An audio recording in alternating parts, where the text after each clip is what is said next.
I'm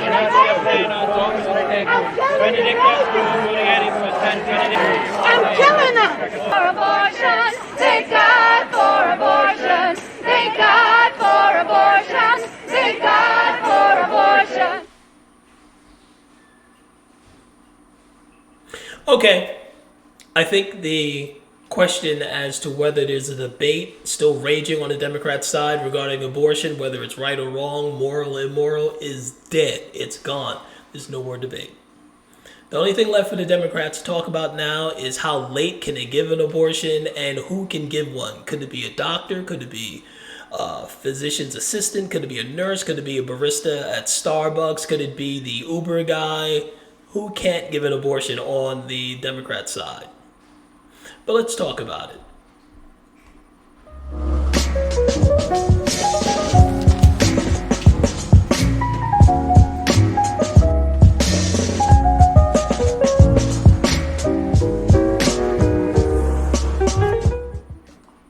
Hello everyone, this is Keith.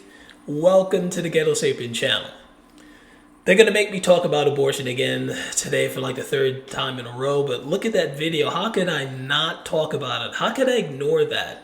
I watched it a couple of times. I had to edit it. It's 9 minutes long. It's worse, way worse than what you just saw. I'm going to show you, instead of exposing you to the video anymore, I'm just going to show you an article from the Daily Mail that just shows you a couple of clips from it so you get the full impact of how far the Democrats have gone with this pro-abortion embrace. Their political leaders are proud of their abortion. They're screaming their abortions. This party's gone so way off the rails. It used to be that they used to talk about, within the Democrat Party, they at least tried to say, let's make it rare, safe, and legal. All gone now. They've gone from rear, safe, and legal to this a demonic possession of infanticide. Let's just face it. How does this party go from, politicians who used to kiss babies now they're looking to eat babies? So I think your next campaign slogan has to be this: we got to start eating babies. We don't have enough time. There's too much CO2. See, I bring the receipts, ladies and gentlemen. Eat babies, and there you go. They're talking about eating babies. All right. Obviously, that lady's either crazy or she's just making a point. And look at where she's making this point. She's doing it to AOC. You may not have seen the whole thing. The video goes a little longer than that. But I think through humor, because I really think the lady was just being absurd for a reason. She's trying to point out how insane the Democrats have gone. And if you look at the responses or the non-responses from the audience, I don't know if they thought it was a joke or not. It's almost like they were trying to think, is this the new party policy that we got to eat babies? And I didn't see anyone running for the door or screaming to throw this lady out either. But that's how far they've gone with it so far. But let's get back to the video, which, like I said, I'm not going to show you. I'm just going to show you some clips from it. Really not even clips. I'm going to show you basically what the good folks at the Daily Mail said about it. And trust me, it's very hard finding an article on this because they are trying to hide this. They know it's wrong. They know the public doesn't like it. They talk about polls all the time. Hey, most people are in favor of Roe versus Wade being there, but that's not the case. So again, that's why that's evident to me, because it's very hard to find articles on like this one. But the Daily Mail doesn't blink when it comes to stories like this. So I'll just read the headline real quick. I'm killing the babies, as you've seen. Swimsuit wearing pro-choice. All right, and that I got to ding the Daily Mail for that. They are not pro-choice. Pro-choice, here's what pro-choice would be. Pro-choice would be that you're in favor to end Roe versus Wade, allowing the states to make their decisions. You got 50 states, they'll have 50 different ways of handling abortion. Either they'll be very restrictive or they'll be very permissive or anything in between, but you got 50 states to choose from. That is pro-choice. This swimsuit wearing crackhead Barney person, I won't say Barry because, the former mayor of DC, Crackhead Barry. Maybe that's a play on Barry. Anyway, so yeah, back to my story here. She's not pro-choice, she's pro-abortion. And check out this statement, one of the things she said, because again, I didn't play the whole video. I've listened to it and I've heard all sorts of conflicting, convoluted, insane statements. And here's one. She said, God killed his son, why can't I? Why would you even say that? If your goal is to try and win more people to your side, why insult the religion?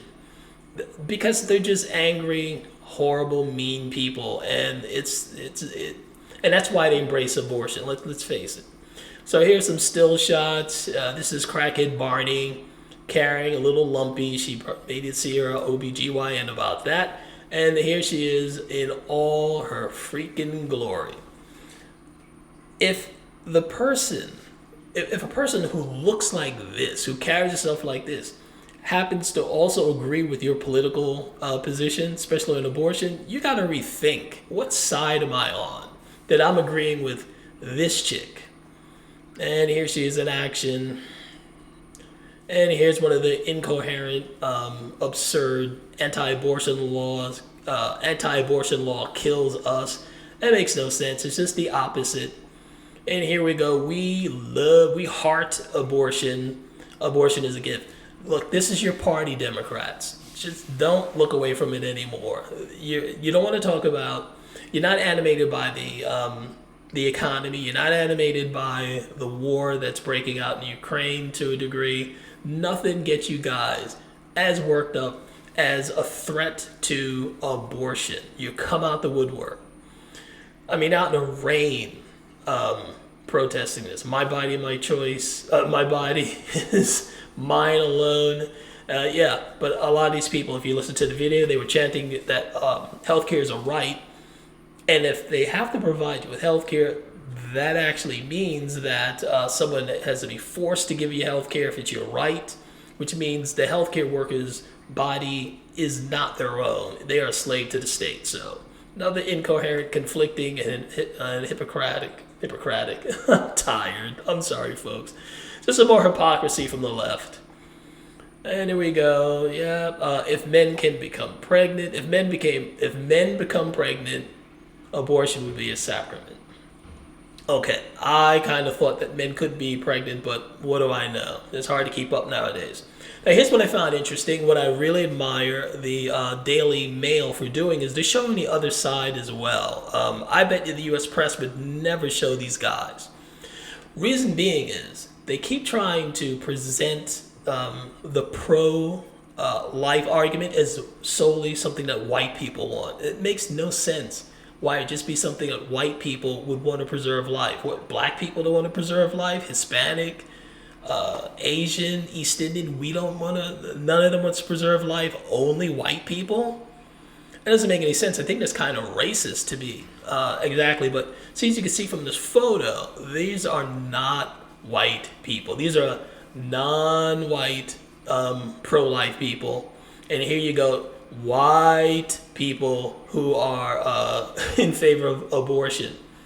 So they're showing both sides. Here, see more non-white pro-life people. And here you go, you have non-white pro-life people versus pro-death white people. I'm willing to bet these two right here, this pro-life black woman and this pro-death leftist woman here, I bet they had some choice words for the pro-life black woman, because I can tell you from personal experience, if you ever want a taste of what it probably was like for a black guy in the 50s in the South, get in front of a white person and let them know you're not a leftist. They will send your ass back to the luncheon counter in Selma, Alabama in a heartbeat. You'll hear stuff you haven't heard in a long time. They really, really, and I'm serious, they hate black people who don't agree with them more than white people who don't agree with them. But anyway, let's end this on, I think, a positive note. I really liked this person's poster. It says equality for all human beings, no matter their age, race, or sexuality. And this is a pro-life LGBTQT person. And the reason why I like that particular poster is I think it embodies the direction this country's headed in and has been headed in. We're always trying to expand personhood and the protections of personhood. We're trying to expand it and include more people in the group of personhood. When the country was formed, black people who were slaves were not considered within the veil, the expansion of personhood. They were left out of it. After bloody war and the signing of the ratification of the 13th, 14th, and 15th Amendment, personhood was expanded to include black people. And then later on, after the women's suffrage movement, personhood was expanded to allow women to be seen as equals at the polls, so they were given the voting rights.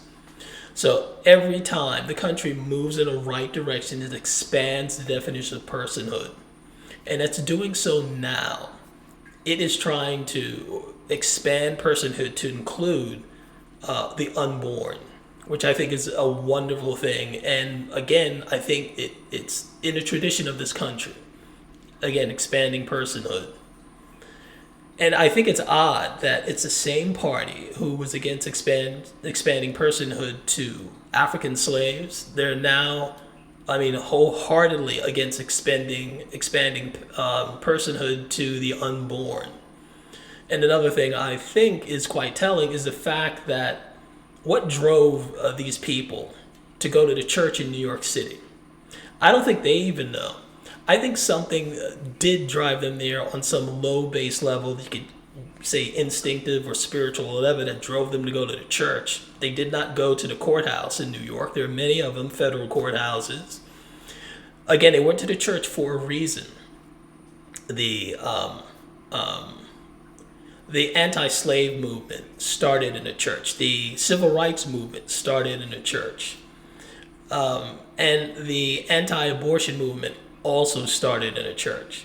I think whatever's behind this vitriol, this anger, this demonic level of hatred for people who are trying to preserve life and expand personhood to the unborn, I think it is trying to destroy that movement that, again, coming from the church in its infancy. Think about that. That's all I have to say on this statement, on this comment. So I'm tired. Sorry about that. Like, comment, share, and subscribe. And hopefully the next time I talk about abortion, it's after Roe versus Wade has been destroyed.